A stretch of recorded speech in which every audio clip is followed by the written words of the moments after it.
여러분들 한국 사람인 것에 대해서 자랑스러우십니까? 예전에는 조금 그러기 어려웠습니다. 근데 요즘에는 한국인인 게 자랑스러울 때가 많이 있어요.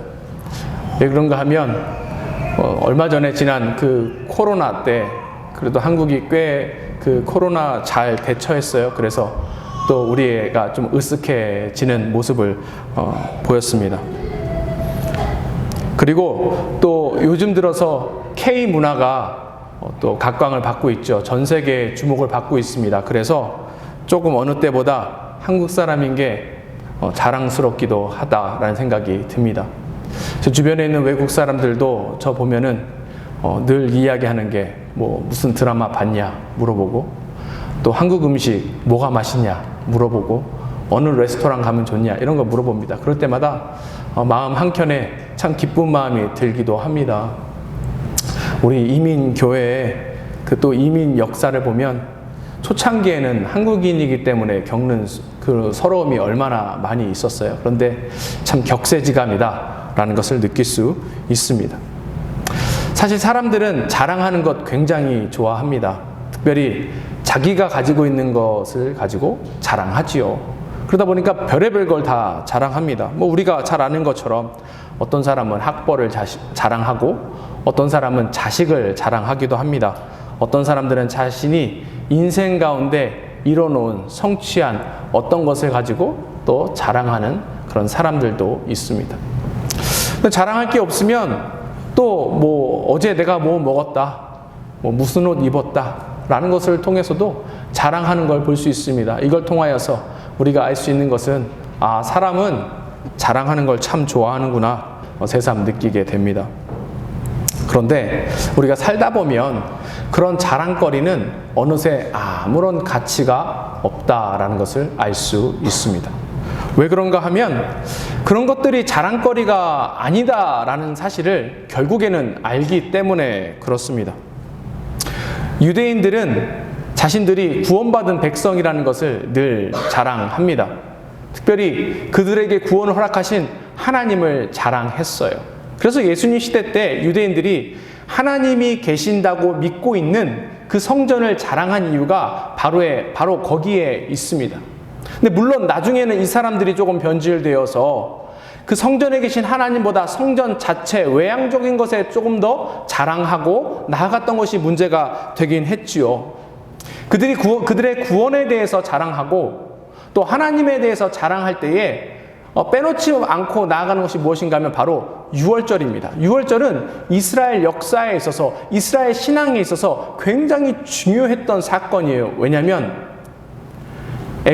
이집트의 노예가 되었던 이스라엘을 이 유월절이라는 사건을 통하여서 하나님께서 구원해 주셨기 때문에 그렇습니다.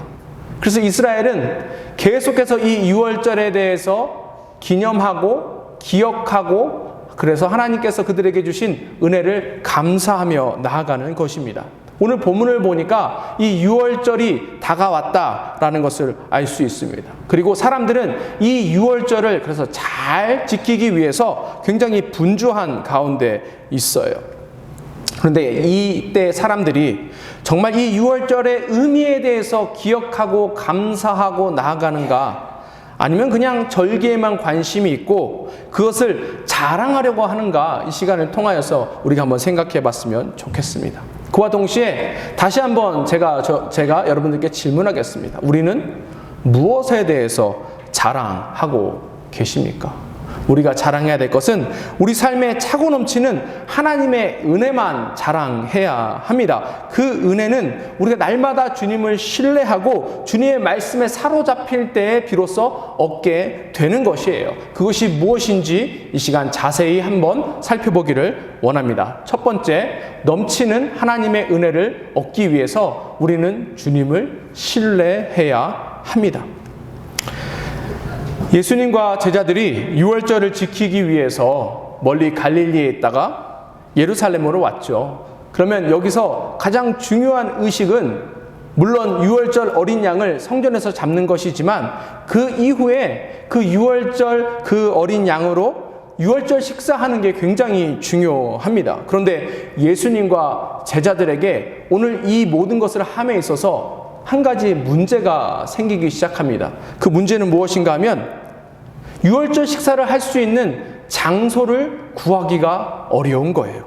준비를 하기가 어려운 것입니다. 물론 이 유월절 기간에 예루살렘에 굉장히 많은 사람들이 들어옵니다. 몇십만 명이 함께 와서 이 모든 명절을 지킵니다. 그래서 방을 구하기도 어렵지만 예수님과 제자들이 이 모든 것을 하기 어려운 특별한 이유가 있었어요. 요한복음 9장 22절 보도록 하겠습니다.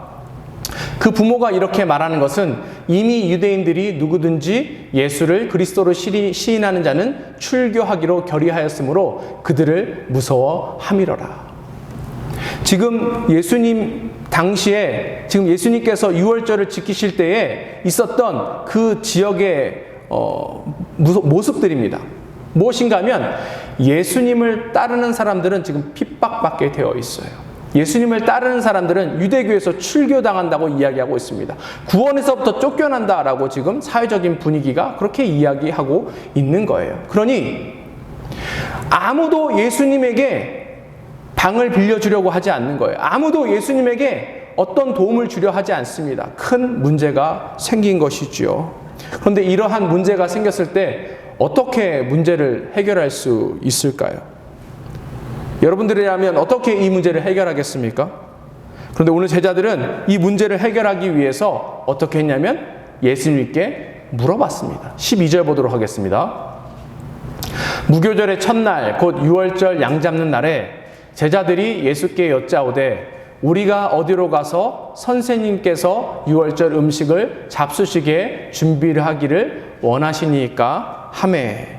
지금 어떻게 한 거예요? 제자들이 어떻게 했으면 좋겠습니까? 라고 예수님께 질문하고 있는 것입니다. 예수님께 무언가를 물어본다라는 의미는 예수님을 신뢰한다라는 의미예요. 신뢰하지 않으면 이것을 물어볼 수 없는 것이지요. 그 신뢰는 무엇을 이야기하냐면 주님의 길이 가장 완벽하다라는 것을 그 마음속에 가지고 있는 거예요. 그래서 주님께서 인도하시는 그 길이 가장 좋은 곳으로 인도하시고 가장 완벽한 곳으로 인도하신다는 그 마음을 가지고 있는 것을 의미하는 것입니다.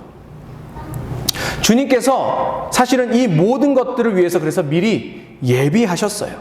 즉 문제 해결을 위해서 주님께서 준비해 놓으셨다는 것입니다. 그리고 주님께서는 이러한 사항들을 이야기하지 않아도 이미 다 알고 계신다는 거예요.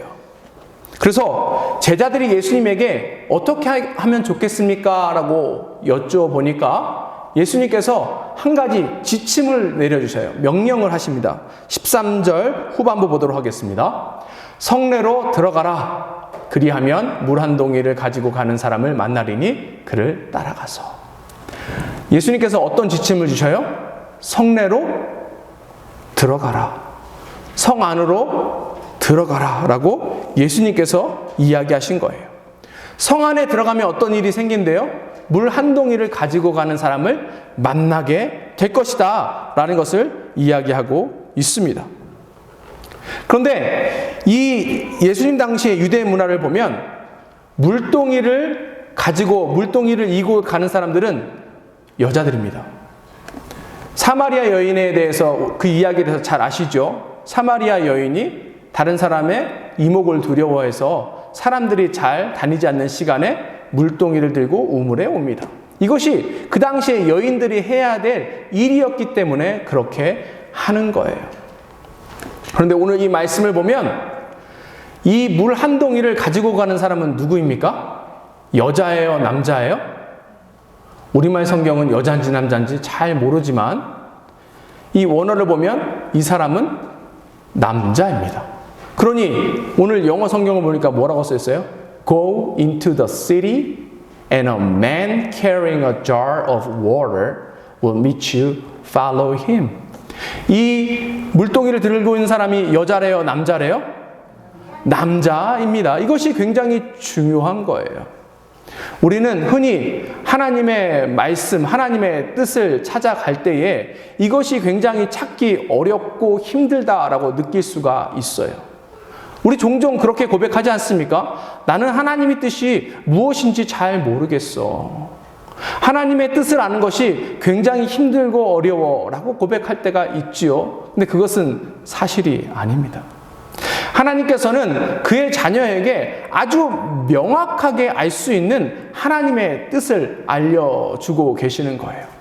오늘 이 13절 후반부 보면은, 이 13절에 보면 예수님의 명령은 딱 하나입니다. 명령이 뭐라고요? 성내로 들어가라. 이게 명령이에요. 그러면 보세요. 그 당시에 물동이를 들고 다니는 사람들이 여자라고 하는데 그 중에 딱 한 사람만 남자입니다. 그러면 이 사람을 찾기 어려워요? 쉬워요? 쉬워요. 너무나 명확한 것입니다. 주님께서 바로 이것을 예비하셨다는 사실을 우리가 기억하며 나아갔으면 좋겠습니다. 하나님의 뜻은 찾기 어려운 그런 수수께끼 같은 게 아니라는 거예요. 퍼즐이 아니라는 것입니다. 너무나도 독특해서 누구든지 명확하게 알 수 있다라는 거예요.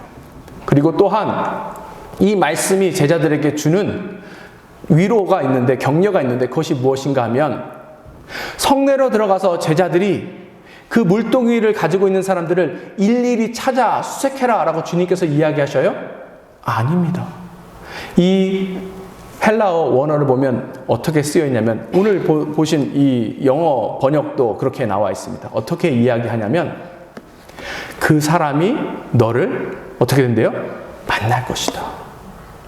네가 그 사람을 찾는 것이 아니라 그 사람이 너를 만날 것이다. 오늘 영어 본문에도 그렇게, 영어 번역에도 그렇게 나와 있지 않습니까? A man carrying a jar of water will meet you.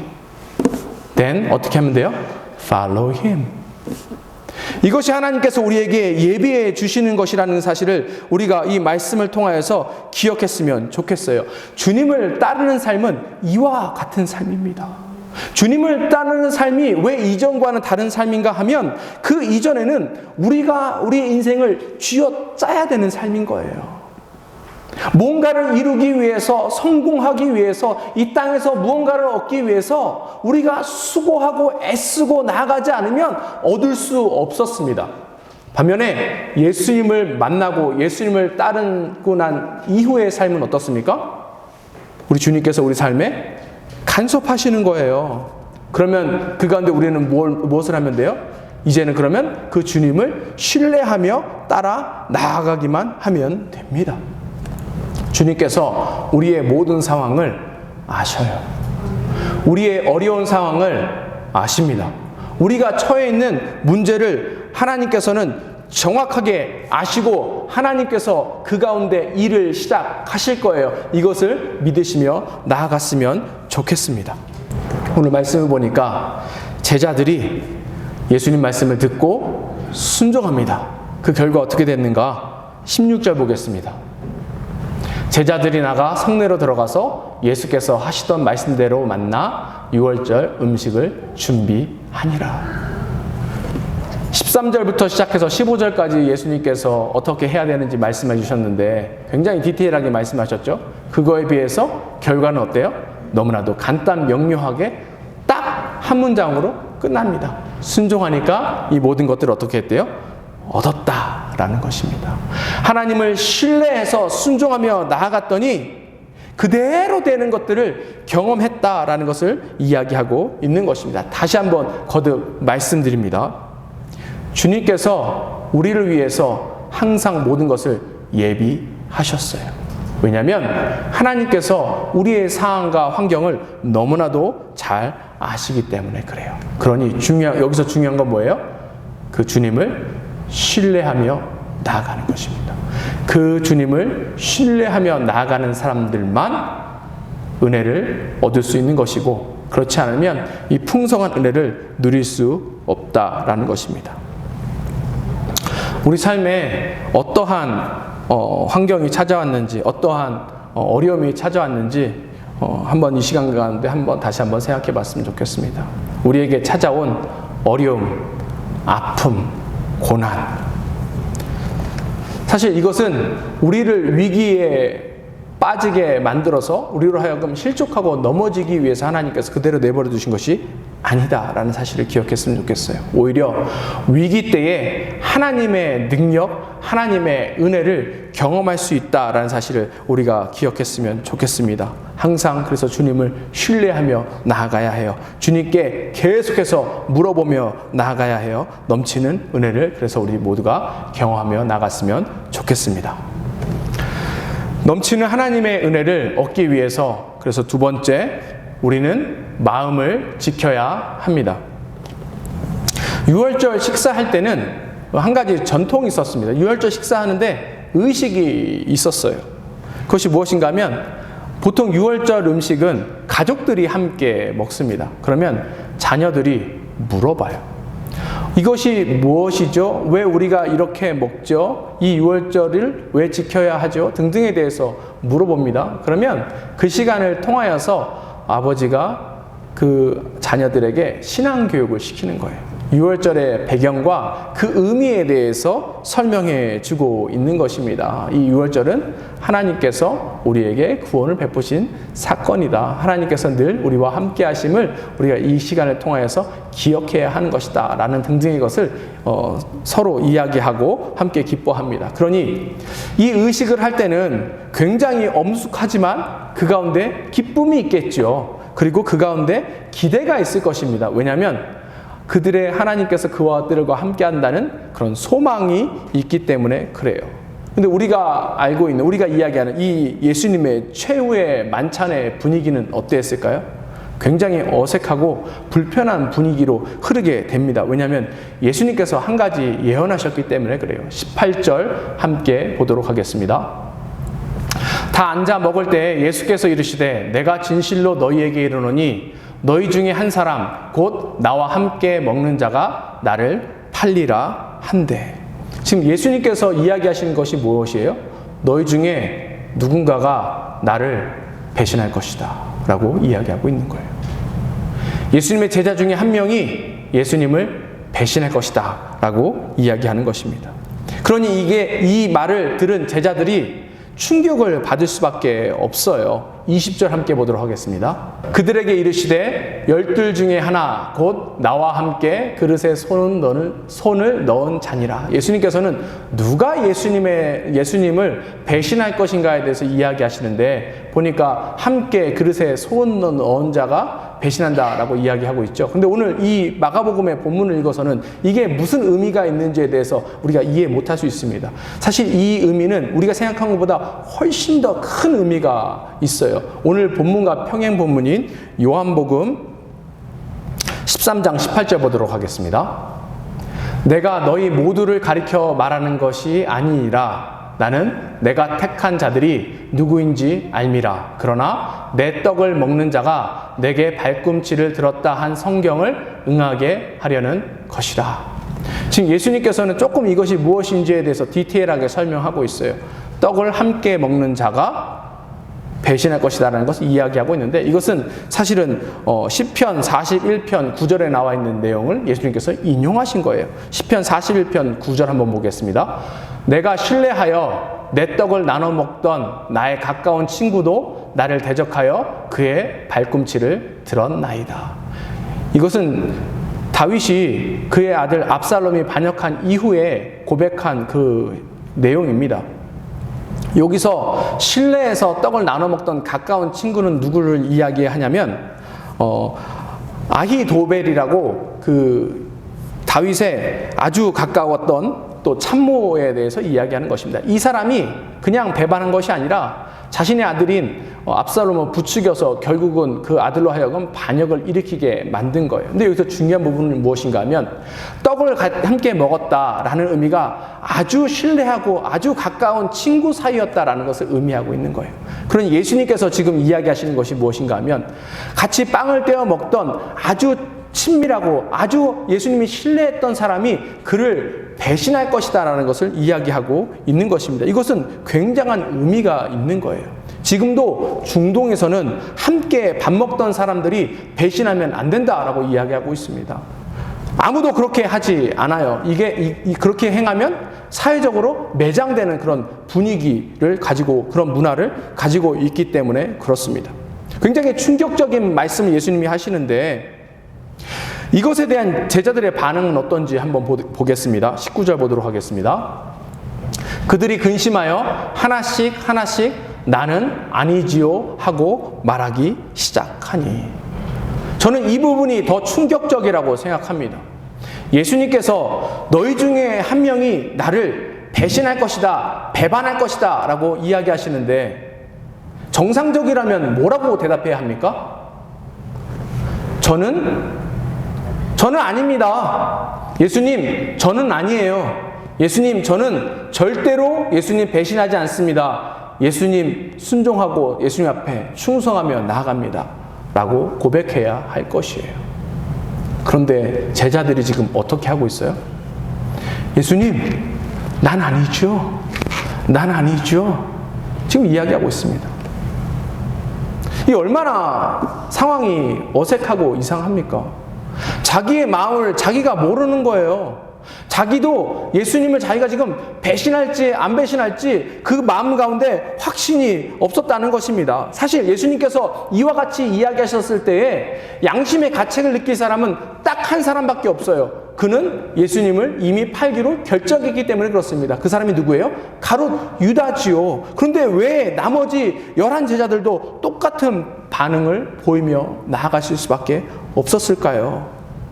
그 이유는 무엇인가 하면 지금 예수님 곁에 있는 12명의 제자 모두의 영적 상태가 온전치 못하기 때문에 그렇습니다. 17절 보도록 하겠습니다. 저물매 그 12를 데리고 가서, 지금 어떤 때래요? 날이 저물었대요. 암흑이, 흑암이 찾아왔대요. 이것이 물론 이제 그 유대인들은 해가 지면 그 다음 날이 되고 이제 6월절이 시작됐다는 것을 보여주고 있지만, 또 다른 한편으로는 이제 어둠이 찾아와서 제자들이 영적인 분별력을 잃고 있다라는 것을 지금 이야기하고 있는 거예요. 어둠이 가득해서 그들 안에 믿음의 확신이 전혀 없는 그런 상황 가운데 나아갔다라고 이야기하고 있습니다. 사실 이전부터 가롯 유다는 예수님을 팔 생각을 했어요. 요한복음 13장 2절 보도록 하겠습니다. 마귀가 벌써 시몬 아들 가롯 유다의 마음에 예수를 팔려는 생각을 넣었더라. 가롯 유다의 마음이 이와 같습니다. 가롯 유다의 마음 가운데 이러한 것들이 들어온 이유가 뭐래요? 마귀가, 사탄이 그 머릿속에 그 모든 생각을 넣었기 때문에 그렇다라고 이야기합니다. 그러면 이 말씀을 보고 약간 가롯 유다의 마음으로 성경을 읽으시는 분들도 가끔 있더라고요. 그런 분들은 뭐라고 얘기하냐면, 그럼 이거 가롯 유다의 잘못 아니지 않습니까? 그는 가만히 있었는데 사탄이 와가지고 나쁜 생각 넣어준 거니까 어떻게 보면 가롯 유다도 피해자 아닙니까? 사실이 아닙니다. 그렇게 성경을 해석하면 안 돼요. 올바른 방법이 아닙니다. 우리가 늘 상황 탓, 사람 탓하는 거예요. 나는 가만히 있는데 누가 와서 나를 꼬드겼어요. 나는 안 하려고 하는데 상황이 이렇게 됐습니다. 저렇게 됐습니다. 나는 하나님 말씀을 잘 지키고 하나님 앞에 기쁨의 삶 살기 원하는데 주어진 상황이 이렇게 되는데 어떡해요? 어려웠는데 어떡해요? 우리는 늘 변명하며 나아갑니다. 그런데 그것이 아니라는 거예요. 종교개혁을 일으켰던 마틴 루터 목사님이 이와 같이 이야기하셨습니다. 우리 머리 위로 새가 지나가는 것은 막을 수 없다. 하지만 우리 머리에 새가 둥지 트는 것은 막을 수 있다라고 이야기했다라고 합니다. 그것이 무슨 의미냐면, 우리 머리 위로 날아가는 그 새는 우리 머릿속에 나쁜 생각이 들어가는 것에 대해서 이야기하는 것이에요. 우리가 살다 보면, 우리가 지내다 보면 나쁜 생각이 불현듯 우리 마음이나 머리에 스칠 때가 있다라는 것이에요. 근데 중요한 것은 무엇인가 하면, 그 나쁜 생각이 우리 머릿속에, 우리 마음속에 가득 차는 것은 우리의 의지로, 우리의 결단으로 끊을 수 있다라고 이야기하는 것입니다. 지금 제자들이 실패한 것은 이거예요. 마귀가 그 머릿속에 나쁜 생각 넣어줄 수 있지요. 마귀가 그 마음속에 나쁜 짓 하라고 이야기할 수 있습니다. 근데 중요한 것은 뭐예요? 그것이 그 마음속에 자리 잡지 않도록 제자들은 이 모든 것들을 막았어야 한다라는 것입니다. 특별히 사탄이 어떻게 이 모든 것들을 일하냐 하면 우리 안의 욕심, 우리 안의 욕망을 교묘하게 이용해서 우리로 하여금 나쁜 일을 하도록, 죄를 짓게 하도록 만듭니다. 그리고 이 욕망, 이 욕심 때문에 우리가 배신하고 우리가 변절하는 거예요. 우리 안의 욕심과 욕망을 우리가 컨트롤하거나 우리가 이것을 제어하지 못하면 우리는 어느 때든지 사단 앞에 쓰임받을 수 있고 어느 때든지 넘어질 수밖에 없다는 사실을 우리가 그래서 이 시간 가운데 기억하며 나갔으면 좋겠습니다. 우리가 주님을 사랑합니다, 주님께 충성합니다 라고 이야기하지만 언제 사랑하고 언제 충성하냐는 거예요. 우리가 생각할 때 주님께서 우리에게 좋은 것 주실 때만 우리는 사랑합니다, 충성합니다 이야기하는 것 아니에요? 만약에 우리가 원하는 것을 주님이 주시지 않는데도 불구하고 우리가 주님 끝까지 신뢰합니다, 끝까지 충성합니다, 우리가 주님을 사랑합니다 라고 고백하시는지 이 시간을 통하여서 한번 생각해 봤으면 좋겠습니다. 우리의 마음과 생각을 지켜야 해요. 왜냐하면 굉장히 이 모든 것들이 중요하기 때문에 그렇습니다. 잠언 4장 23절 보도록 하겠습니다. 모든 지킬 만한 것 중에 내 마음을 지키라. 생명의 근원이 이에서 남이니라. 우리의 마음을 지켜야 해요. 우리 마음속에 찾아오는 그 모든 욕심들, 욕망들 우리가 다 컨트롤하고 그 모든 것으로부터 벗어나야 합니다. 그러면 어떻게 우리의 마음을 지킬 수 있을까요? 어떻게 우리 마음을 보호할 수 있을까요? 시편 119편 11절 보도록 하겠습니다. 내가 주께 범죄하지 아니하려 하여 주의 말씀을 내 마음에 두었나이다. 우리가 범죄하고 넘어지지 않기 위해서 뭘 해야 된다고요? 주님의 말씀을 내 마음에 두는 거예요. 주님의 말씀을 우리 생각에 가득 차게 만드는 것입니다. 말씀이 우리 삶을 인도할 수 있도록 나아가야 한다는 거예요. 말씀이 우리의 생각과 마음을 가득 채워서 우리가 어떤 것을 바라볼 때에 하나님의 말씀대로 바라보고 하나님의 말씀대로 생각하고 하나님의 말씀에 따라 나아갈 수 있을 정도가 되어야 한다는 것입니다. 그래야 우리가 우리의 마음을 지키며 나아갈 수 있는 거예요. 이럴 때 하나님께서 주시는 놀라운 축복을 누리며 나아갈 수 있습니다. 요한계시록에 보면 7교회가 나옵니다. 그 중에 에베소 교회라고 있어요. 이 에베소 지역을 자세히 연구해 보면 우리가 살고 있는 이 라스베가스랑 비슷합니다. 왜냐하면 에베소 땅에는 돈이 흘러넘치던 땅이에요. 그리고 유흥이 흘러넘치던 땅입니다. 아주 쾌락이 넘쳐 흐르던 땅이에요. 왜냐하면 그곳에 아데미 신상이 있어서 이곳을 방문하려는 방문객들이, 투어리스트들이 굉장히 많았기 때문에 그렇습니다. 그러니 그 땅에 살고 있는 사람은 이 아데미 신상 때문에 사실은 먹고 사는 거예요. 투어리스트가 그 가운데 오므로 인해서 그것 때문에 먹고 사는 것입니다. 그럼 우리가 생각할 때에 굉장히 이 땅에 있는 크리스찬들이나 교회들이 타락했을 거라고 생각하는데 그렇지 않았어요. 하나님께서 그 교회를 칭찬하시는 부분이 있습니다. 왜 칭찬하셨냐면 그 교회가 인내했기 때문에 그런 거예요.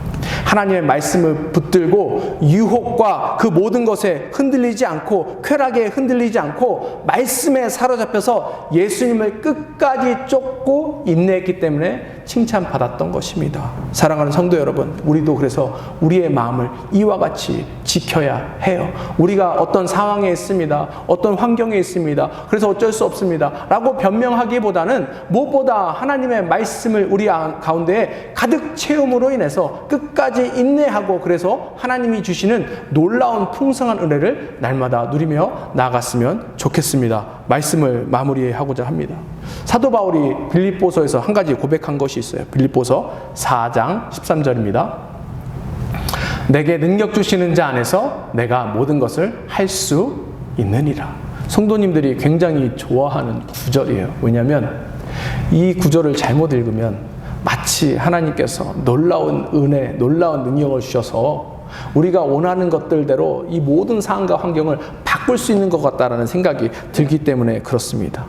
우리의 삶의 조건과 환경을 변화시킬 수 있는 능력이 생기는 것 아닌가라고 생각해서 그런데 사실 이것은 우리의 착각입니다.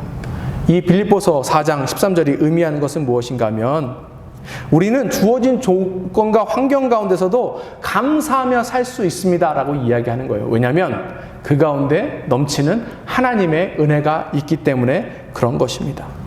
오늘 본문을 보면 예수님의 제자들이 주님이 자신의 삶을 다스린다고 믿고 고백하고 신뢰할 때에 놀라운 기적과 같은 것들을 경험하며 나갔습니다. 왜냐하면 예수님께서 그들의 삶을 주도하셨기 때문에 그런 거예요. 예수님은 이와 같이 우리의 삶을 다스리시기를 원하십니다. 이 이후에 교회는 더 이상 유월절을 섬기지 않습니다. 왜냐하면 예수님께서 친히 유월절의 어린 양이 되셨기 때문에 더 이상 우리가 유월절을 섬길 필요가 없기 때문에 그렇습니다. 예수님께서 친히 우리의 유월절의 어린 양이 되셔서 우리의 삶을 구원하셨습니다. 그리고 우리의 삶의 주인이 되십니다. 그 주인 되신 주님께서 우리의 삶을 이끌어 나아가실 거예요. 우리가 어떤 상황과 환경에 처해 있는지 우리보다 더 정확하게 주님께서 아시고 그래서 우리에게 필요한 모든 것들을 다 예비해 주실 것입니다. 그러니 우리가 해야 될 것은 무엇이에요? 더욱더 그 주님을 사랑하고 섬기고 신뢰하고 충성하며 나아가는 것입니다. 주님께서 우리의 삶을 다스리시고 더욱더 우리에게 풍성한 은혜가 있었으면 좋겠습니다.